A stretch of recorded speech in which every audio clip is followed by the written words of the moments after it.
Every now and then, you'll encounter a game that you'll simultaneously love and despise. Everyone's take on that is different, but we all feel that way about something. Some game we've all played that despite how much you hate it, you just keep playing it. I have this relationship with the entire hardcore FPS genre. Now, there seems to be a lot of disagreements about what hardcore means in video games, so I'm gonna settle that debate here. At least for the multiplayer games. The weapons function like weapons. If my bullets even graze a man's left nut, he better be sent to the bloody Shadow Realm. Death in a hardcore first-person shooter has to be important. When dying has an actual, tangible negative impact, you begin to play the game differently. You start making smarter decisions and begin to take the game way more seriously. Basically, Thinky Part uses a couple of those wrinkles. And finally, no matter how the game presents itself, it must take itself seriously. There is nothing hardcore about any of this shit. Hardcore first-person shooters are literally the antithesis to every shooter that isn't hardcore. That one kind of seems a little more obvious when I say it out loud. They're unforgiving, and a single wrong move can spell death, which can make them very, very damn frustrating. They really aren't games for everyone. But as someone who's tired with this, they're quite refreshing. So, what if I were to tell you that there is a game that is both hardcore and forgiving? A game that can offer the challenge and engagement of a super serious hardcore first-person shooter without the problem of tilting you into the stratosphere. I think you'd call me a liar. But I'm ultra serious. This is Insurgency Sandstorm, and I love it. Oh, for God's sakes! Insurgency Sandstorm is a game where two warring factions kill each other to death over oil or something. Ultimately, though, this just boils down to the faction with the fashion and the superior Gopnik weaponry versus the terrible tactical tryhards 556 edition. If you watch real close, you can almost tell which faction I like more. Insurgency's greatest strength lies in how satisfying every facet of its design is. Oh! You're kidding! Almost every part of my experience with the game has just been continuous hits of dopamine straight into my G-spot. That means gamer spot. Every kill you achieve matters so much more simply because the enemy is just as capable of doing the same to you just as easily. Jumping around corners at the speed of sound, drop-shotting, and sprinting constantly just gets you nowhere. Instead, it's the slow and deliberate gameplay that is rewarded. Tactically clearing rooms, surgical use of grenades, and even camping are all the name of the game. It is very refreshing, where your actions and choices from the moment-to-moment gameplay actually have a tangible impact. Smoke grenades are the perfect example of what I mean. Take this game where I'm sniping down this corridor. Enemies spawn on my right, and the objective that I need to defend is on the left. Check out how many kills I get in this one life. A single smoke grenade right here would completely invalidate my camping spot. Doesn't matter how good a shot I am, I would just be useless in this position. Bro, why would you throw smoke there? Think of how much of an impact these guys would have made on the game if they were allowed to reach the objective. This very logic applies to every aspect of Insurgency in some way. Every minute little choice you make has some effect on something else down the line. Firing modes, for instance. Here's me trying to control my weapon with automatic on, and here's the same weapon with semi-auto. Basically, what I'm trying to say is, every choice you make in this game matters.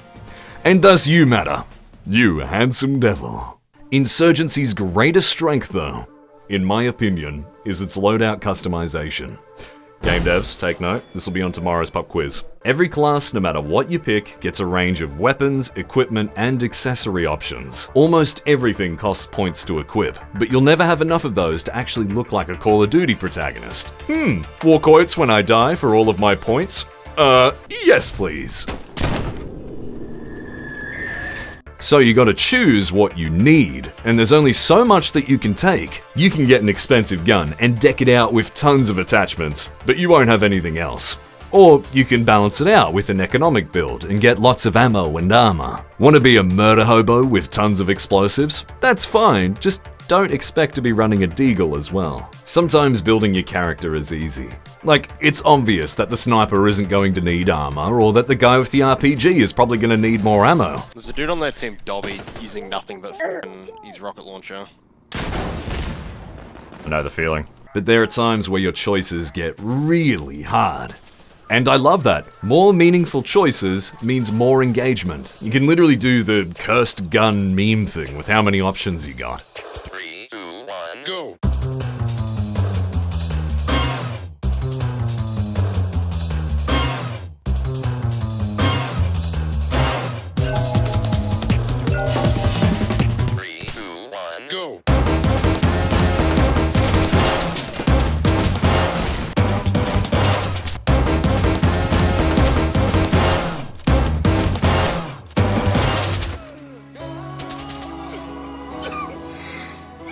And as if Insurgency wasn't banging enough, the guns have some banging in spades. Jesus Christ. Whoa! What? Oh.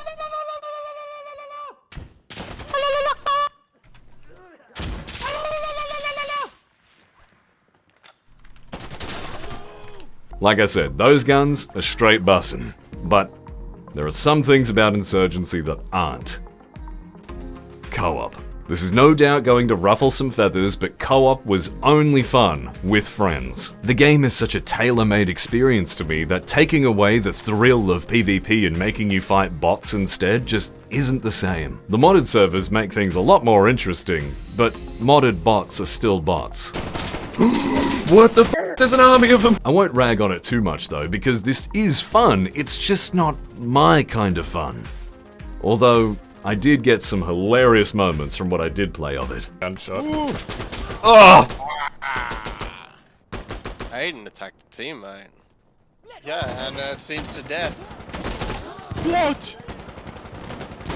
There is no way this is the correct way to play the game.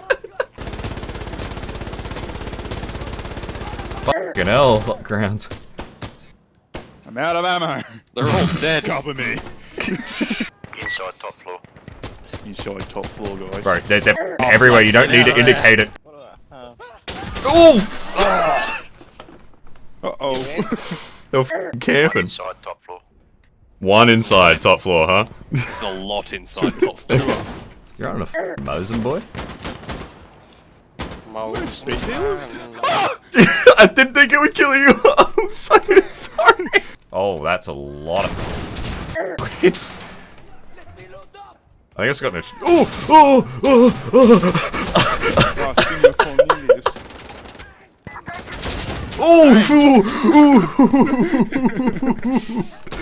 What the fuck was that? I hit him with a dang as like 7 bullets went off in my ears.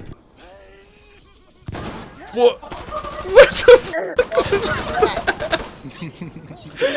What was that?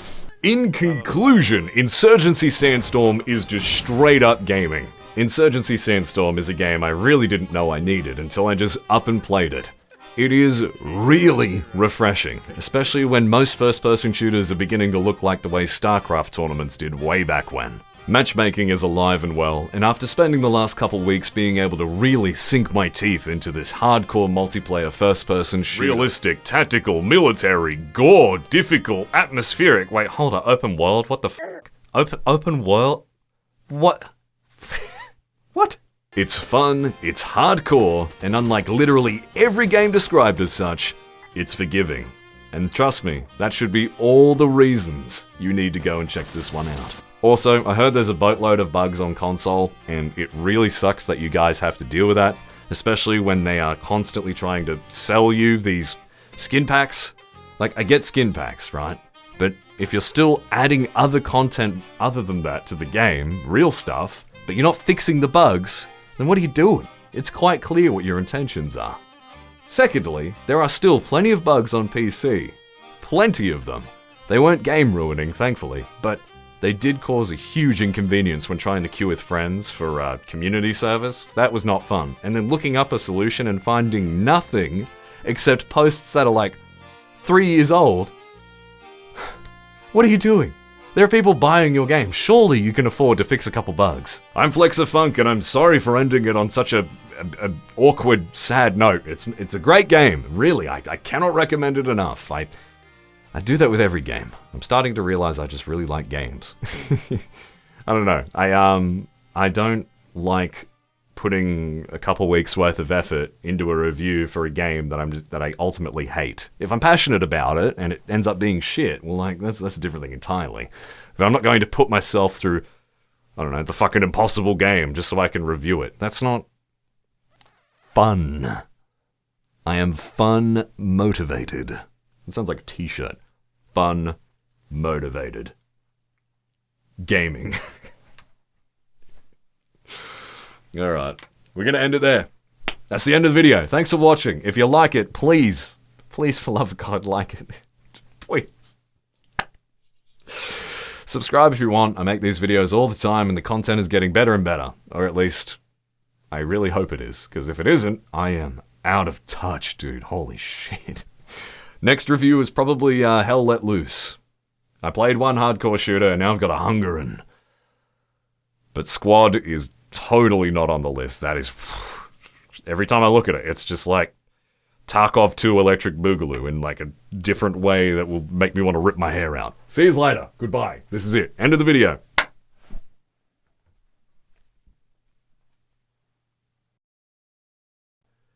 I think you'd call me a liar, but I am ultra serious. Serious face. Serious opinions. Welcome back to Flex's Serious Show.